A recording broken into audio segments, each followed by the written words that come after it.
So today we're going to be installing a gooseneck underbed hitch on the F-150.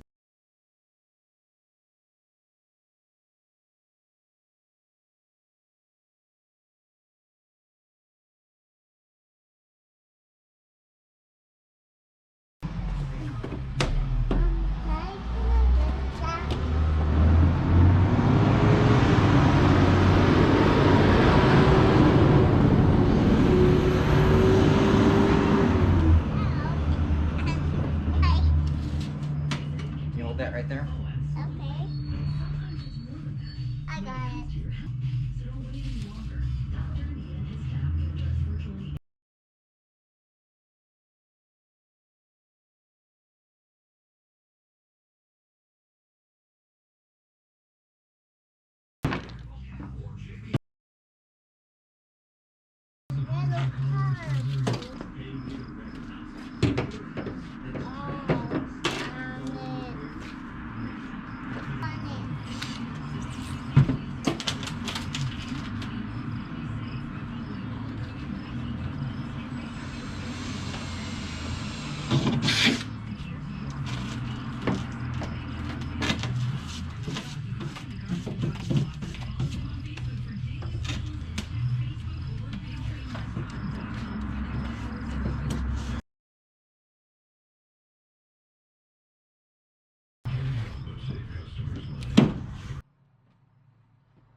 Alright, so they want you to put these in and then put the bolts in here and then put the tape across.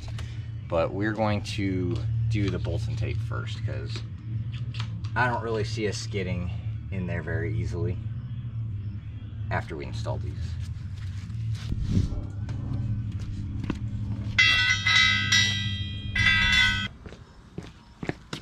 Alright, we're going to try this. Front one has these two extra holes right here, so we're going to slide this in.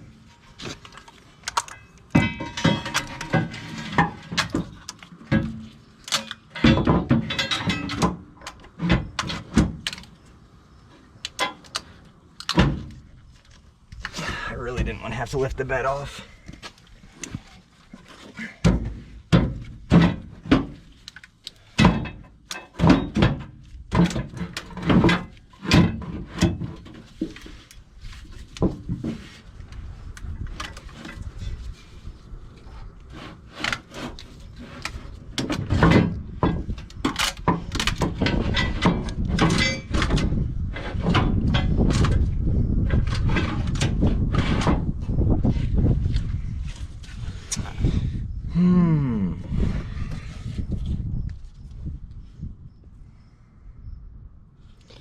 Might not have a choice. I'd have to loosen the bed up.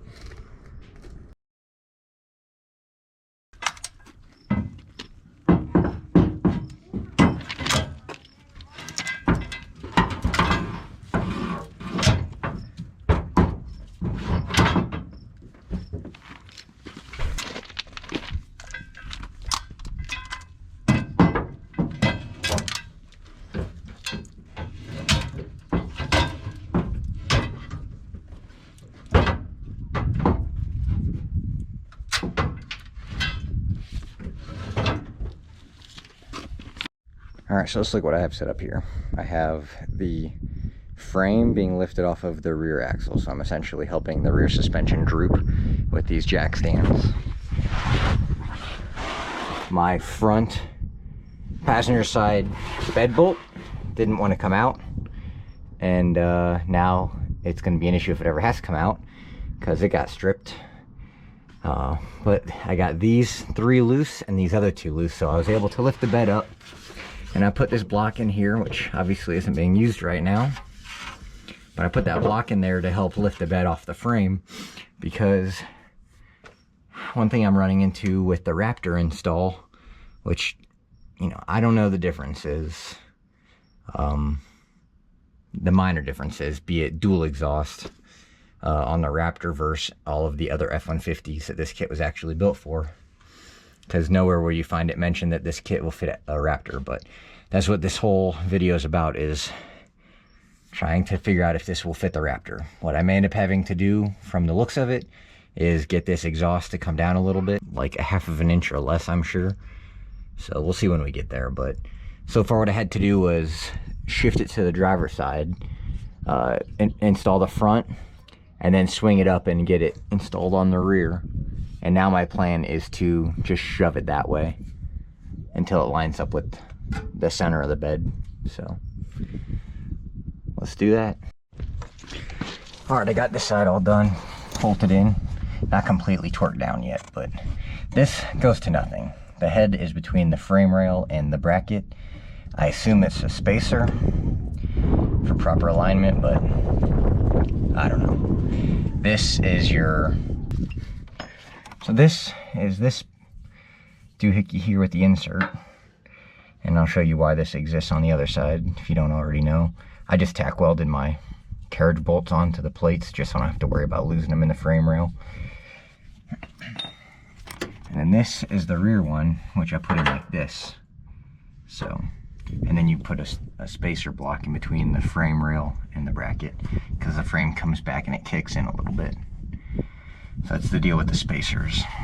So they give you this little piece of wire here that you shove in through the back of the frame and then out these holes. I'm sorry, this way. In through the front of the frame, out the back of the frame where there's an access hole. And then this goes on your threads, like so. Screwed in there, and then you can just fish it through and pull it in. And then you're in position. So let's go to the other side and you can watch me struggle with it.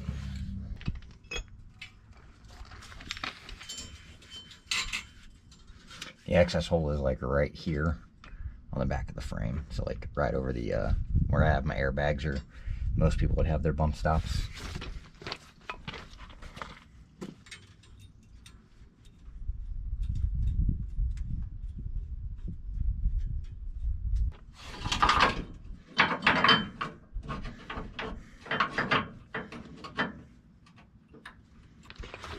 Have your washer and nut within arm's reach. Otherwise, when you remove this wire, you could lose it. The bolt.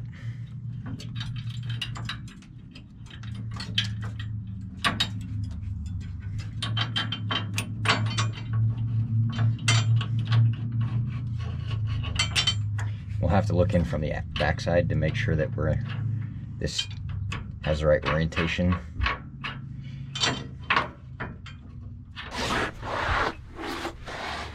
Here's the access hole on the driver's side, and there it is on the passenger side. There's the hole we're peeking through to see the orientation.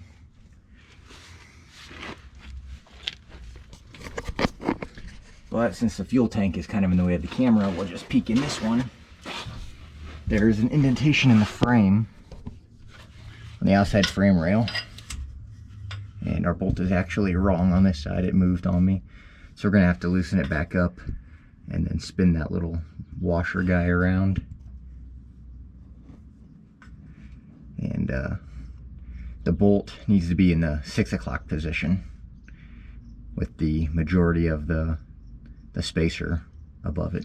So we'll have to loosen that one up, redo it, but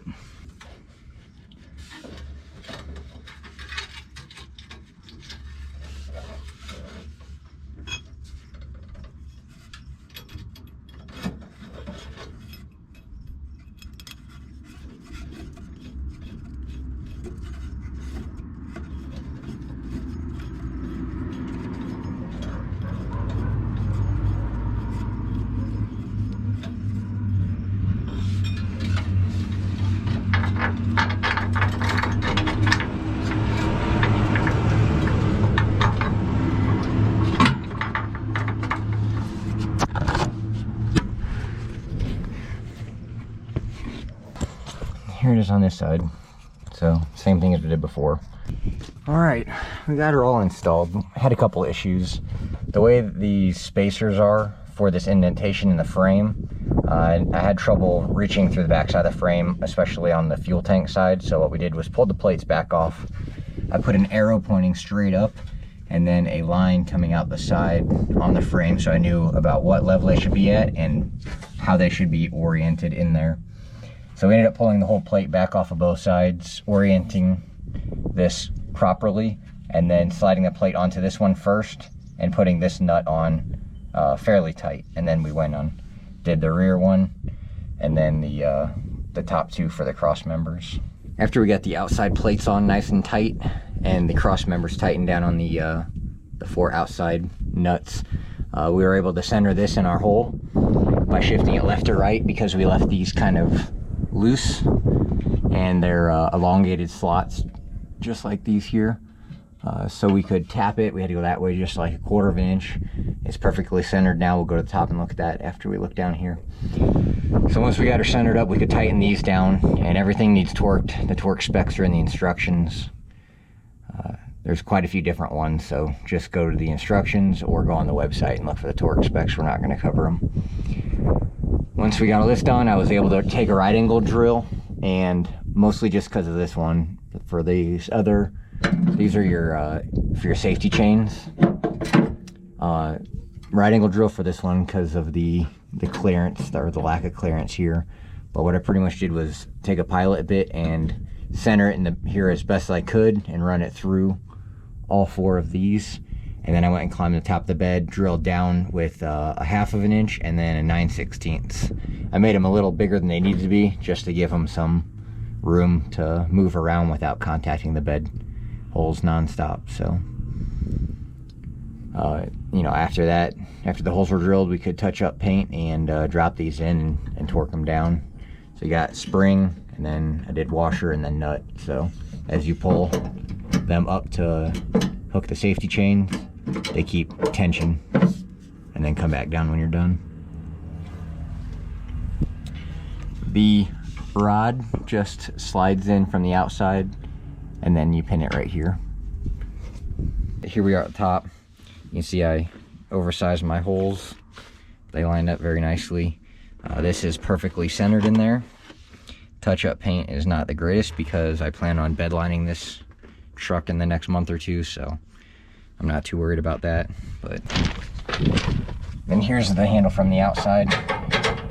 It kind of bounces around a little bit, so what I'll probably end up doing is taking and making myself a little tab with a little hole in it that just slips over this and then bolts down to that, and it'll just help hold it. And it'll fit right here where the rubber piece is, so it'll be a kind of a noise isolator as well. But that's probably the only modification I'll be making to this that I can tell so far. You can see here the orientation of that washer that I was talking about, which is why it's important that I put the arrow pointing up, because it wants the bolt to be in the bottom of the opening, and the washer sets in this indentation right here. So it's pretty important to get that fitted in there, in my opinion, because the only thing holding this thing down is this centered in that recess, because all your force from the gooseneck is going to be back or up. If you, depending on your tongue weight or hitting a bump, it's going to want to try and pull the trailer off the truck, which is a bad situation. But and then pulling, it's going to want to pull rearward. So this one being positioned properly, and then really the only other bolt that holds this down to the bed is this rear one in a huge hole. So I think it's pretty important to get those positioned correctly. I'm kind of surprised how little of hardware holds this onto the bed.